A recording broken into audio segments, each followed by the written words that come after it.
South ఇండియాలోనే biggest sorry store మన Varahi silks మన విజయవాడ ఎంజీ రోడ్ లో డిసెంబర్ 4వ తారీఖున ఘన ప్రారంభం. నమస్తే, వెల్కమ్ టు సుమన్ టీవీ.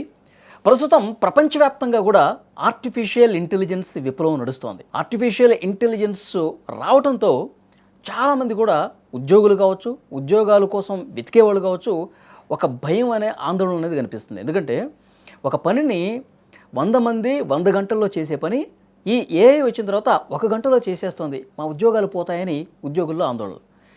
లేదు, నిరుద్యోగులైతే ఈ ఆర్టిఫిషియల్ ఇంటెలిజెన్స్కి పోటీ పడి దాన్ని నేర్చుకుని ఏ విధంగా మన ఉద్యోగాలు నిలదొక్కుకోవాలి, ఇది కూడా ఒక పెద్ద సవాల్తో కూడుకున్న పని.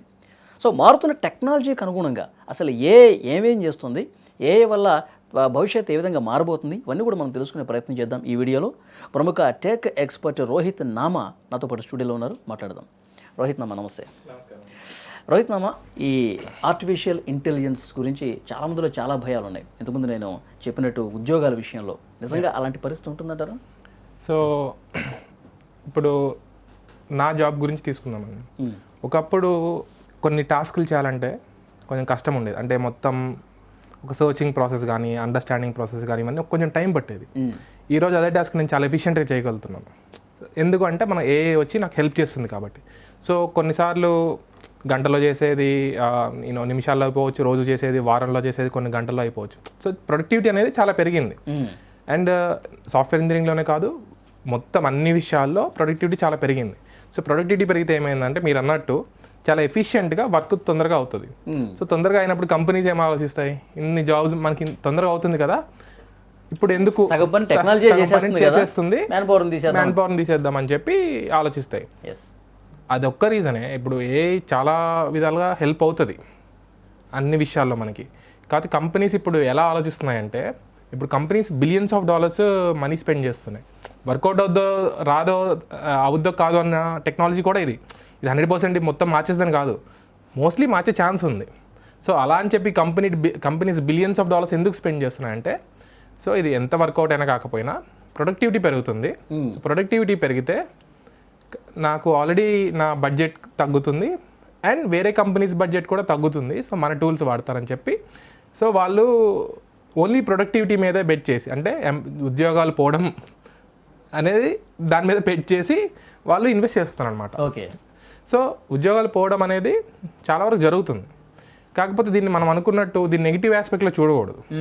ఎలాంటి ఉద్యోగాలు పోతాయి అనేది కూడా మనం చూసుకోవాలి. సో మనం ఏదైతే ఒకటే టాస్క్ని మళ్ళీ చేస్తామో, రిపీటెడ్గా చేస్తామో, ఆర్ లేకపోతే ఎక్కువ నాలెడ్జ్ లేని టాస్క్స్ కానీ, ఓకే ఎందుకంటే మన ఇండియాలో ఆర్ పర్టికులర్ మన తెలంగాణలో కూడా మొత్తం సర్వీస్ బేస్డ్ జాబ్స్ అండి చాలా వరకు, రైట్. ఇన్నోవేషన్ జాబ్స్ తక్కువనే. సో సపోర్ట్ డెస్క్లు కానీ, కాల్ సెంటర్స్ కానీ, ఇవి కానీ ఏంటంటే మన దగ్గర చాలా ఉన్నాయి. సో ఇలాంటి వాటిని ఏతో రీప్లేస్ చేయడం అనేది చాలా ఈజీ. సో మొత్తం జాబ్లు పోతే లేదని పక్కన పెడితే మన ఇండియాకి ప్లస్ తెలంగాణకి చాలా ఇంపాక్ట్ ఉంటుంది. ఓకే, అది ఒక ఆస్పెక్ట్ ఆఫ్ ఇట్. సో దీన్ని ఇంకొకటి ఏంటంటే, ఎవరికైతే నాలెడ్జ్ ఎక్కువ ఉందో, బిజినెస్ నాలెడ్జ్ కానీ టెక్నాలజీ నాలెడ్జ్ కానీ ఎక్కువ ఉందో వాళ్ళు ఎప్పుడైనా బాగానే ఉంటారు. ఇది కాకపోతే ఇంకొక విధంగా వాళ్ళకి వర్క్ అనేది వస్తూనే ఉంటుంది. సో మనం కూడా ఏంటంటే నాలెడ్జ్ పెంచుకునే దాని మీద, ఆ నాలెడ్జ్ వల్ల ఉండే జాబ్స్ అనేది మనం ఫోకస్ చేయాలి, అదొక ఆస్పెక్ట్. ఓకే. ఇంకొకటి ఏంటంటే, ఇప్పుడు ఫర్ ఎగ్జాంపుల్ ఒకప్పుడు మొత్తం ఎడ్ల బండ్లు కానీ, గుర్రాలు కానీ మొత్తం అవే ఉన్నాయండి. దాని తర్వాత కార్లు వచ్చాయి, బైక్స్ వచ్చాయి. సో మరి అప్పుడు ఒకప్పుడు అది మొత్తం ట్రాన్స్పోర్టేషన్ అది అయినప్పుడు, ఇది వచ్చినప్పుడు వాళ్ళ ఉద్యోగాలు పోయాయి ఒక ఆస్పెక్ట్లో మనం చూస్తే. బట్ వేరే ఉద్యోగాలు వచ్చాయి అండ్ చాలా ఉద్యోగాలు వచ్చాయి యాక్చువల్లీ దానివల్ల. సో సిమిలర్లీ ఇండస్ట్రీ రెవల్యూషన్ కూడా ఏంటంటే, ఒకప్పుడు మనం నూనె తీసే విధానం కానీ ఏదైనా కానీ చాలా మాన్యువల్గా ఏఐ గురించి దానికి అవగాహన పెంచుకుని దానికి మోల్డ్ చేసుకుంటే ఇంకా ఎక్కువ ఆపర్చునిటీస్ వస్తాయి అన్నమాట. సో ఇప్పుడు ఇంకొక విధంగా ఎలా చూడాలంటే, మనం ఇప్పటివరకు సాల్వ్ చేయలేని ప్రాబ్లమ్స్, ఇప్పుడు వ్యవసాయంలో ఉన్న ప్రాబ్లమ్స్ కానీ, హెల్త్ కేర్లో ఉన్న ప్రాబ్లమ్స్ కానీ, చాలా ప్రాబ్లమ్స్ ఇంకా సాల్వ్ అవ్వలేదు. సో ప్రతి ఒక్క రంగంలో ఆర్టిఫిషియల్ ఇంటెలిజెన్స్ వస్తుంది, వచ్చి ఇంకా ఎక్కువ హెల్ప్ చేస్తుంది. ఓకే. ఇప్పుడు హెల్త్ కేర్ డిసీజ్ ఉన్నాయి. సో వీటిని కొత్తగా ఎలా కనిపెట్టాలి, ఇప్పటి వరకు సాల్వ్ చేయలేని విధంగా మనకి అది హెల్ప్ చేస్తుంది మనం సాల్వ్ చేయడానికి. సో ఏంటంటే దానిలో ఇప్పుడు ఎక్కువ జాబ్స్ వస్తున్నాయి కదా, అంటే ఒక విషయం కనిపెడుతుంటే సో అది బాగా డెవలప్ అవుతుంటే అందులో జాబ్స్ వస్తున్నట్టే కదా. ఓకే, మన దగ్గర వ్యవసాయం ఉందండి, ఇప్పుడు అందులోనే 100 విధాలుగా 100 టూల్స్ క్రియేట్ చేయొచ్చు. ఇప్పటివరకు ఏంటంటే వేరే వాటి మీద ఫోకస్ చేయడం వలనో, లేకపోతే దాని మీద ఎక్కువ ఫోకస్ చేయలేకపోవడం వలనో దాని మీద ఎక్కువ మనం ప్రోగ్రెస్ చేయలేదు ఇంతవరకు. బట్ ఏ వాడడం వల్ల ఆ ప్రోగ్రెస్ కొంచెం ఫాస్ట్గా చేయొచ్చు. ఫాస్ట్గా చేస్తే కొత్త కంపెనీస్ చాలా క్రియేట్ అవుతాయి ఓన్లీ వ్యవసాయ రంగంలోనే. అప్పుడు అటు ఫార్మర్స్ బాగుంటారు, ఇటు ఈ ఎకానమీ కూడా పెరుగుతుంది అనమాట. సో ఎన్ని పోతాయో అంతకు రెట్టింపు వచ్చే ఛాన్స్ చాలా ఉంది.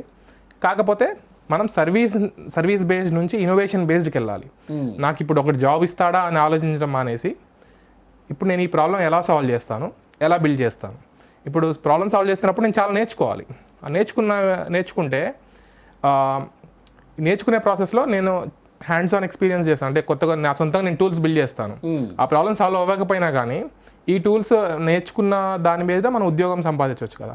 సో ఎప్పుడైనా ఇన్నోవేషన్ పర్స్పెక్టివ్లో వెళ్తేనే మనకి ముందు ఫ్యూచర్ ఉంటుందండి. ఓకే, సర్వీస్ బేస్డ్ నేను ఓకే నాకు ఈ జాబ్ ఇస్తారు, నేను 10 సంవత్సరాలు ఇదే జాబ్ చేసుకుంటూ కూర్చుంటా అంటే ఇంకా నడవదు అది. ఇప్పుడు మన ఆంధ్రప్రదేశ్లో గూగుల్ డేటా సెంటర్ వచ్చింది. అవును, విశాఖ తీరంలో. సో ఆ గూగుల్ డేటా సెంటర్ రావటం వల్ల అది ఏఐకి కనెక్టివిటీ కదా. అంతే. సో షూర్గా అంటే ఏ కనెక్టివిటీ అంటే ఇప్పుడు ఏ మొత్తం డేటా కావాలి, ఆ డేటా ఎక్కడ దగ్గర స్టోర్ చేయాలి. ఆర్ ఇప్పుడు మనం ఏం చేసినా కానీ ఇప్పుడు మనం ఏం అడుగుతాం ఒక క్వశ్చన్, అది ఒక సర్వర్ మీద రన్ అవుతుంది. రైట్, అంటే ఇప్పుడు ఎక్కువ క్వశ్చన్స్ అడుగుతున్నాం కాబట్టి ఇంకా ఎక్కువ సర్వర్స్ కావాల్సి వస్తుంది. సో ఆ డేటా సెంటర్లో ఏంటంటే ఈ సర్వర్స్ అన్నీ స్టోర్ చేసి ఉంచుతారు. డేటా స్టోర్ అవుతుంది, సర్వర్స్ ఉంటాయి. సో మనకు ఆ డేటా యాక్సెస్ చేసి ఆ సర్వర్స్ రన్ అయ్యి మనకి కావాల్సిన ఆన్సర్లు వస్తుంటాయి కదా. అంటే భవిష్యత్తులో ఇంకా ఎక్కువ డేటా సెంటర్లు అవసరం పడుతుంది కావచ్చు. భవిష్యత్తులో ఇంకా చాలా డేటా సెంటర్లు వస్తాయి. అండ్ మీరు చూస్తే ఇంతకుముందు చిన్న డేటా సెంటర్లు కట్టేవాళ్ళు. ఇప్పుడు గూగుల్ది చూస్తే biggest data centre in the world. అవును, ఇంకా చాలా వస్తాయి. ఇప్పుడు జెఫ్ బెజోస్ వీళ్ళు ఏం చేస్తున్నారు, నాకు ఇక్కడ కూడా కాదు నాకు స్పేస్లో డేటా సెంటర్స్ కావాలంటారు. ఎందుకంటే ఆ డేటా సెంటర్ పెట్టాలంటే చాలా ఎనర్జీ కావాలి. సో ఎనర్జీ ఎక్కడి నుంచి వస్తుంది, వాటర్ నుంచి, కోల్ నుంచి మనకి ప్రైమరీగా. సోలార్ వస్తుంది కానీ అంత ఎఫిషియెంట్గా రావట్లేదు, సో అది సరిపోదు మనకి. బట్ వాటర్, కోల్ ఎన్ని రోజులు మనకి ఉంటాయి. సో ఎనర్జీ దానికి పోతుంటే మన ఎలక్ట్రిసిటీ కాస్ట్ కూడా పెరుగుతుంది కదా. సో అవి లిమిటెడ్ రిసోర్సెస్. సో వాటిని డేటా స్పేస్లో సోలార్ ఎనర్జీ చాలా ఫాస్ట్గా ఎక్కువ కన్జ్యూమ్, చాలా ఎక్కువ పనిచేస్తుంది. అక్కడ వాటర్ అవసరం ఉండదా? అంటే మనకి ఎనర్జీ వస్తే చాలండి. ఇక్కడ ఏంటంటే మన దగ్గర అక్కడ నుంచి మన ఎర్త్కి ఎనర్జీ వచ్చే టైంకి సోలార్ ఎనర్జీ పవర్ తగ్గిపోతుంది. సో అది మనకి ఎక్కువ మెటీరియలైజ్ అవ్వదు. సో మనం ఎంత ఇన్వెస్ట్ చేసినా మనకు తక్కువ పవర్ వస్తుంది అనమాట. సో అది ఎఫిషియెంట్ కాదు. అదే స్పేస్లో ఏంటంటే సోలార్ ఎనర్జీని ఎక్కువ ఆప్టిమైజ్ చేయొచ్చు. అది ఎక్కువ వస్తే కావాల్సిన ఎనర్జీ మొత్తం దాని నుంచే ఉంటుంది. ఓకే, సో మనకి ఇక్కడ విన్నది ఏంటంటే డేటా స్టోర్ చేసేటువంటి ఆ బాక్స్లో దాన్ని కూల్ చేయాలంటే ఎక్కువ వాటర్ కావాలి అంటారు. కూలింగ్కి వాటర్ ఒకటే కాదండి, వేరే లిక్విడ్స్ కూడా చాలా ఉన్నాయి. ఓకే, కూలింగ్కి మాత్రమే కాదు వాటర్. మెయిన్ వాటర్ ఎనర్జీ పరంగా మనం వాడుతున్నాం as of now, hydro electricity పరంగా కానీ అలా కానీ. Okay, yeah. సో అన్నిటికన్నా ముఖ్యమైనది ఎనర్జీ, అది లిమిటెడ్ ఫ్యాక్టర్. సో ఇప్పుడు ఇంకా చాలా డేటా సెంటర్లు వస్తాయి. మీరు చూస్తే గూగుల్ రాగానే ఇంకొక 3 డేటా సెంటర్స్ అనౌన్స్ చేశారు ఏపీలో. రైట్, సో ఏంటంటే వస్తూనే ఉంటాయి, కాకపోతే మనకి అది లిమిటెడ్ రిసోర్సెస్ వల్ల చాలా ఇష్యూస్ కూడా ఉంటాయి. ఇప్పుడు ఏఐని వాడుతున్న కొద్దీ డేటా సెంటర్లు అవసరం పెరుగుతూ ఉంటుంది. ఎందుకంటే ఒకప్పుడు చాలా మంది వాడలేదు ఏ కానీ జనరల్గా వాడలేదు. సో ఏంటంటే ఎక్కువ డేటా లేదు, ఎక్కువ క్వశ్చన్స్ అడగలేదు, ఏం జరగలేదు కదా. సో ఇవన్నీ నుంచే ఏ విప్లవం అనేది స్టార్ట్ అయింది. అవును, ఇవన్నీ ఇంకా ముందు ఇంకా చాలా పోతుందండి. ఇప్పుడు మొత్తం కంప్యూటేషన్ అవుతుంది. ఇప్పుడు ఒకప్పుడు అంటే ఇప్పుడు ఫర్ ఎగ్జాంపుల్ నేను ల్యాప్టాప్ మీద చేసే టాస్క్లు చాలా వరకు కూడా ఆటోమేట్ చేసేయచ్చు. సో ఇవన్నీ ఆటోమేట్ చేయాలంటే సర్వర్ మీద రన్ అవ్వాలి. సో సర్వర్ మీద రావాలంటే ఇంకా నాకు చాలా సర్వర్లు కావాలి.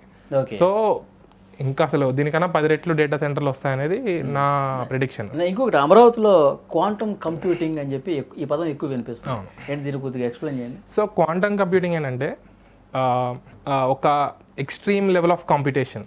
ఇప్పుడు మన హ్యూమన్ బ్రెయిన్కి కానీ మన సర్వర్స్కి కానీ అంటే ఒక పని చేయాలనుకోండి ఫర్ ఎగ్జాంపుల్, దానికి కొంచెం కాంపిటీషన్ కావాలి. ఓకే, సో మన దగ్గర ఎంత కాంపిటీషన్ ఉన్నా, ఎక్కువ కాంపిటీషన్ ఉన్నా కానీ వాటన్నిటికీ ఒక పెద్ద టాస్క్ అది చేయడం అనేది అంత ఈజీ కాదు. ఓకే, క్వాంటమ్ కంప్యూటింగ్ మనకు ఒకసారి వర్కౌట్ అవ్వడం స్టార్ట్ అయితే చాలా పెద్ద టాస్క్లు కానీ ఓకే చిన్న టాస్క్లు చాలా ఎఫిషియెంట్గా కానీ అవడం జరుగుతుంది. సో దానివల్ల ఎఫిషియన్సీ చాలా పెరుగుతుంది అండ్ దానివల్ల వచ్చే అవుట్పుట్స్ అసలు ఇంకా చాలా ఉంటాయి అన్నమాట. So quantum computing is very hard to achieve. అది వస్తే మాత్రం ఒక రెవల్యూషనరీ అవుతుంది. మన ఇప్పుడు ఫర్ ఎగ్జాంపుల్ డిఎన్ఏ డేటా ఉంది, మన చాలా డేటా ఉంది. ఆ డిఎన్ఏ డేటాని డీకోడ్ చేసి మొత్తం చేయాలి అంటే మన బాడీలో చాలా ప్రోటీన్ బేస్డ్ డేటా అన్నీ ఉంటాయన్నమాట. వాటిని సాల్వ్ చేస్తే మనకి చాలా హెల్త్ డిసీజెస్ సాల్వ్ అయిపోతాయి. మెడిసిన్స్ ఇవి లేకుండా చాలా వరకు సాల్వ్ అయిపోతాయి. కానీ అది సాల్వ్ చేయాలంటే మన నార్మల్ కంప్యూటింగ్ వల్ల అవ్వట్లేదు. ఓకే, సో ఎక్కువ హై లెవెల్ సూపర్ కంప్యూటర్ టైప్లో ఉంటేనే మనకి అవి రన్ అవుతాయి అన్నమాట. సో అలాంటి కంప్యూటింగ్ అటు యూఎస్ఏలో నడుస్తుందా ప్రజెంట్?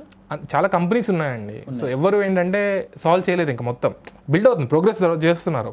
ఇప్పుడు మీరు ఏఐ కూడా చూసారనుకోండి, 50 సంవత్సరాల నుంచి ఉంది, పనిచేస్తుంది 50 సంవత్సరాల నుంచి. బట్ ఈ రోజు పనిచేసినంత ఎఫిషియెంట్గా చేయలేదు కదా. సో ముందు ఏంటంటే క్వాంటమ్ కంప్యూటింగ్ కూడా చాలా ప్రోగ్రెస్ నడిచింది. సో ఏదో ఒక రోజు ఇంత ఎఫిషియెంట్గా పనిచేస్తుంది. సో ఆ రోజు మాత్రం మనకి చాలా డిఫరెన్స్ ఉంటుంది లైఫ్లో. ఓకే, అలా అని. ఇంకొకటి, ఇప్పుడు టెక్నాలజీ ఇంత ఈ స్థాయిలో పెరుగుతున్న నేపథ్యంలో సో భవిష్యత్తుని ఒకసారి అంచనా వేస్తే ఇప్పుడు ఉన్న సిచ్యువేషన్స్ ఆయా రంగాలు ఎట్లా ఉన్నాయి, సో అప్కమింగ్ ఇయర్స్లో ఎట్లా ఉండబోతుంది అంటారు? ఇది వెరీ ఇంట్రెస్టింగ్ క్వశ్చన్. నా ప్రెడిక్షన్ ఏంటంటే ఇప్పటి వరకు మనం చేసిన బిల్డ్ చేసిన పెద్ద కంపెనీస్ కానీ వచ్చిన పెద్ద యాప్స్ కానీ, ఇప్పుడు ఫర్ ఎగ్జాంపుల్ టాప్ కంపెనీస్ ఏంటి అండి, గూగుల్, ఫేస్బుక్, అమెజాన్, యాపిల్ ఇలాంటివి కదా, నెట్ఫ్లిక్స్. సో ఇవి చూస్తే ఇవి ఎంత పెద్ద ప్రాబ్లమ్ సాల్వ్ చేసాయి ప్రపంచంలో, చాలా ఇంప్రూవ్ చేశాయి, లైఫ్ని చాలా ఇంప్రూవ్ చేశాయి, అందులో డౌటే లేదు. But health care problems solve చేసాయా? లేదు. ఫార్మింగ్ ప్రాబ్లమ్స్ సాల్వ్ చేసాయా? లేదు. ఏం చేసే లేదు. సో మన ముందు కంటెంట్ పెడతాయి, మనం చూస్తూ ఉండాలి, వాళ్ళకి డబ్బులు వస్తూ ఉంటుంది. సో ఒక హ్యూమన్ని ఒక ప్రొడక్ట్ లాగా చేసి అవి డబ్బులు సంపాదిస్తున్నాయి. తప్పులేదు, అది మనకి హెల్ప్ చేస్తే మనం చేస్తున్నాయి. బట్ మొత్తం ప్రోగ్రెస్ మొత్తం దాని మీదే ఉంది లాస్ట్ 2 decadesలో. అసలు రియల్ ప్రాబ్లమ్స్ అనేది చాలా వరకు సాల్వ్ అవ్వలేదు. సో ముందు అది సాల్వ్ అవ్వకపోవడానికి కూడా రీజన్ ఏంటంటే వెరీ హార్డ్ అనమాట. సో ఈ జెనరేటివ్ AI రావడం వల్ల ఆ ప్రాబ్లమ్స్ సాల్వ్ అయ్యి దాని మీద ఎక్కువ ప్రోగ్రెస్ ఉంటుంది.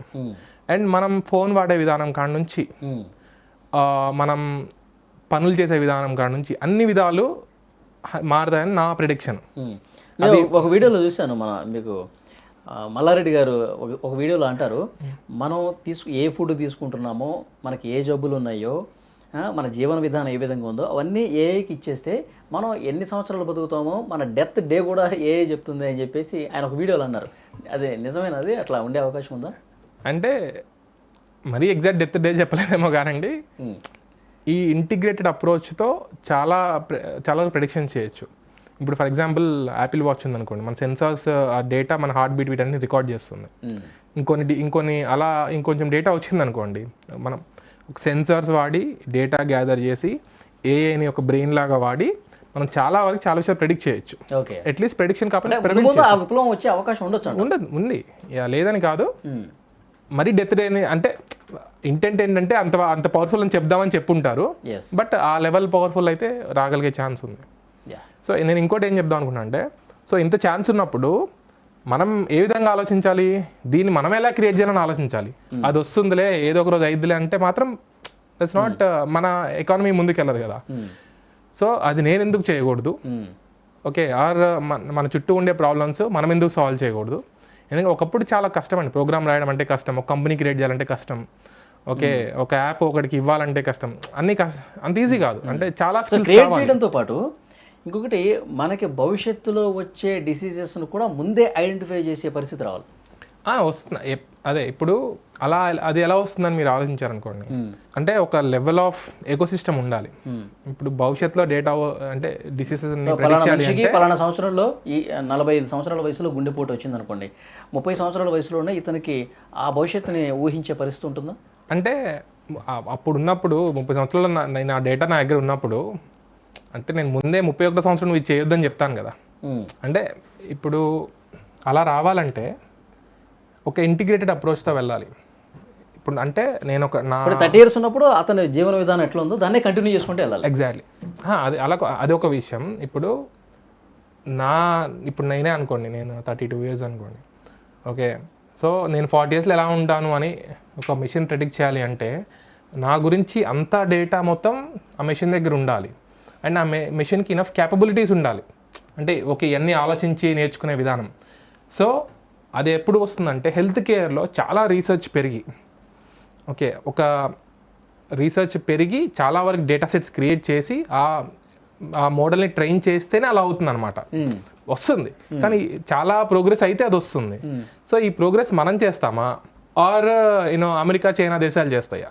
ఎవరు చేస్తే మొత్తం డబ్బులు వాళ్ళకే వస్తాయి, అంతే కదా. సో నా పాయింట్ ఏంటంటే అది అవుతుంది, సమ్వాట్ ఎదరవే అవుతుంది, కష్టం బట్ అవుతుంది. బట్ మనం ఈ టైంలోనే మన గవర్నమెంట్స్ కానీ స్టేట్ సెంట్రల్ గవర్నమెంట్స్ కానీ ఎవరైతే కానీ వీటిని ఎలా చేయాలి, వీటిని మనం ఎలా లీడ్ చేయాలి, మనం ఎలా ఇన్నోవేట్ చేయాలి అనేది ఆ విధంగా వెళ్ళడం అనేది చాలా ఇంపార్టెంట్. అది నేను చెప్దాం అనుకున్నాను. Thank you very much Rohit. మళ్ళీ మనం మాట్లాడదాం. థ్యాంక్స్.